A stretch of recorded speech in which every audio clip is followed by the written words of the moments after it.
DBS stock is up over 35% this year, outperforming the SDI and leading the local banks. But is there still room to grow, or has the upside already been priced in? Stick around as we break down DBS's earnings, valuation, and banking fundamentals to decide if this blue-chip giant is still a buy or getting too expensive. Disclaimer: this video is for educational and informational purposes only. It does not constitute financial advice. Please do your own research or consult a licensed advisor before investing. Let's break down DBS's 4-year earnings performance from 2021 to 2024. Total revenue grew from 14.3 billion Singapore dollars to 22.3 billion Singapore dollars, a 56% jump, driven by interest income and fee growth. Net profit rose from 6.8 billion Singapore dollars to 11.4 billion Singapore dollars, compounding at over 19% annually, reflecting improved efficiency. EPS, both basic and diluted, increased from 2 Singapore dollars and 63 cents to 4 Singapore dollars and 31 cents, showing strong shareholder value creation. Profit margin stayed high, climbing from 47.5% to 51.2%, highlighting DBS's operational strength.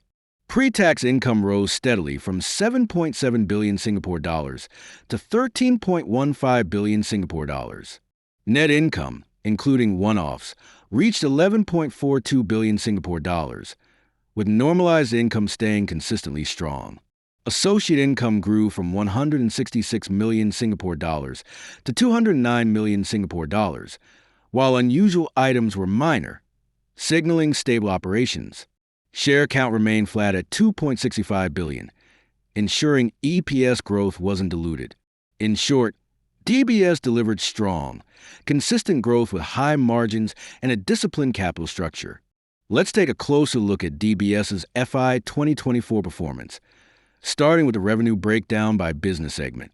Institutional banking is the largest driver, contributing 10.11 billion Singapore dollars, or 50.3% of total revenue.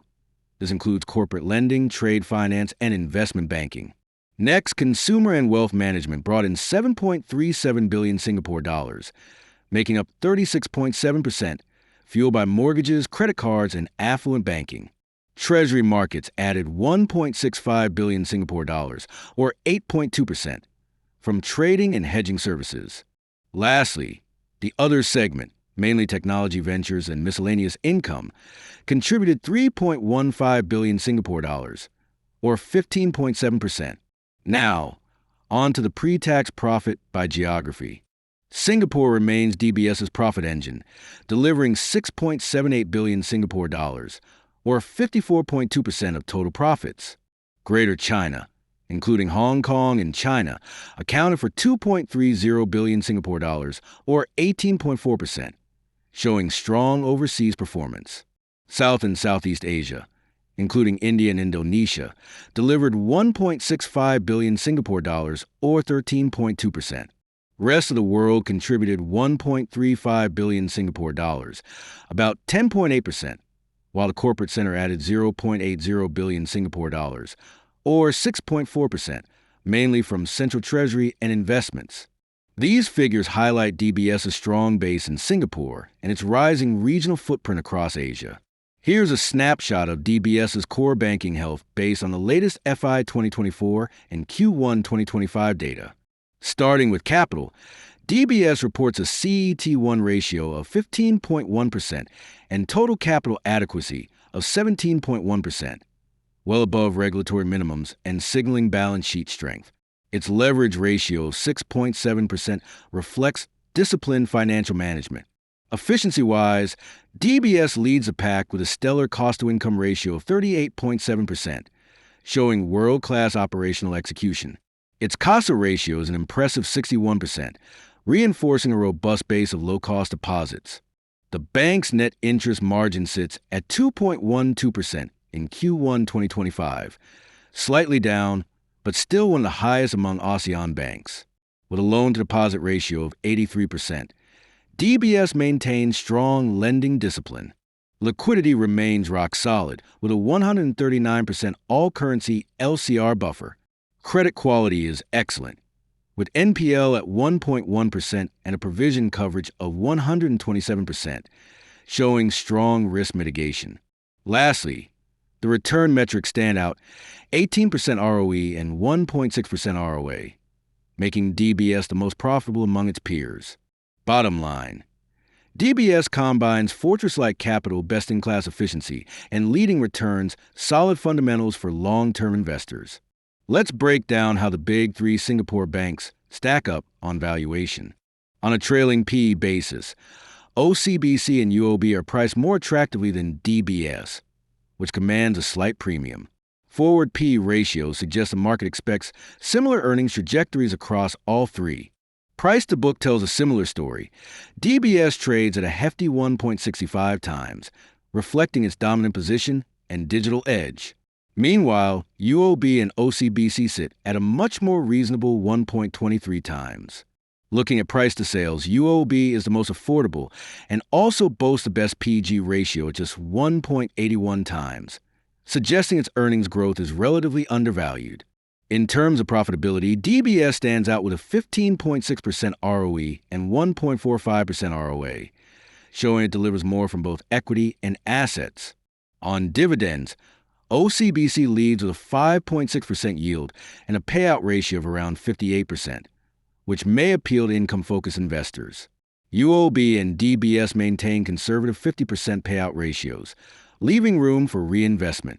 Lastly, on EV/EBITDA, OCBC again looks cheapest at 5.25 times, indicating solid cash flow value. In summary, DBS leads in profitability, OCBC shines for income and EV value, and UOB offers the most balanced growth and attractive valuation. DBS remains a high-performing regional bank, but 2025 brings some key risks to watch. First, margin compression is subtle. NIM edged down from 2.15% to 2.13% in Q1 as global rate cycles begin shifting. Second, credit risk is present. DBS booked 179 million Singapore dollars in Q1 provisions, with 59 million Singapore dollars in general allowances, indicating a watchful stance on asset quality. Third, growth headwinds loom. Management expects mid-single-digit loan expansion due to softer ASEAN and China conditions. Fourth, geopolitical uncertainty.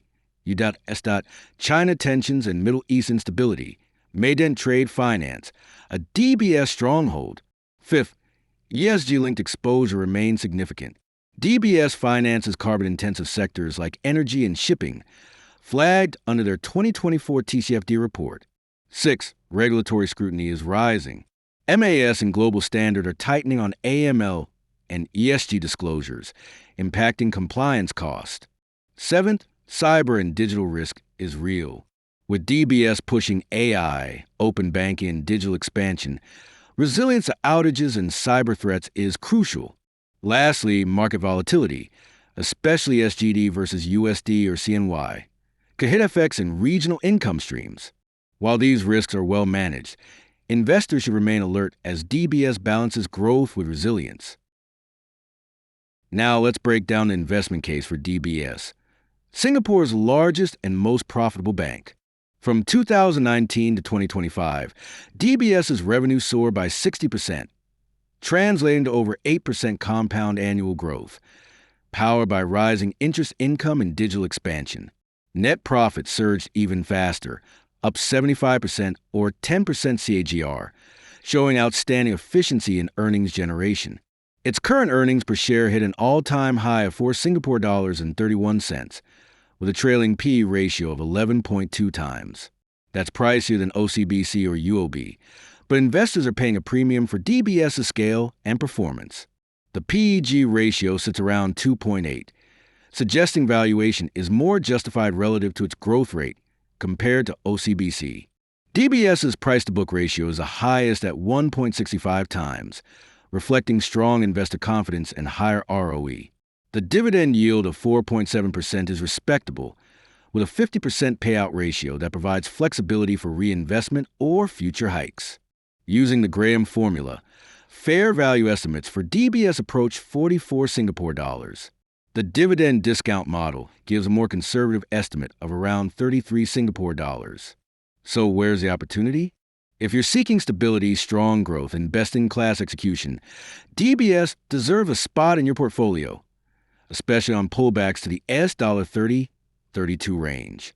In the long run, expect DBS's fair value to lie between 33 Singapore dollars and 44 Singapore dollars, depending on macro conditions and interest rate trends. Bottom line, DBS may not be the cheapest, but it's a powerhouse. And in banking, quality commands a premium. DBS isn't cheap, but it's the gold standard among Singapore banks. With top-tier earnings, solid dividends, and consistent execution, it's built for both resilience and growth.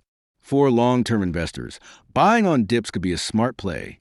Let me know in the comments, is DBS still worth buying at today's price? Like the video, subscribe to Durian Finance, and stay tuned for more no-nonsense SGX stock breakdowns.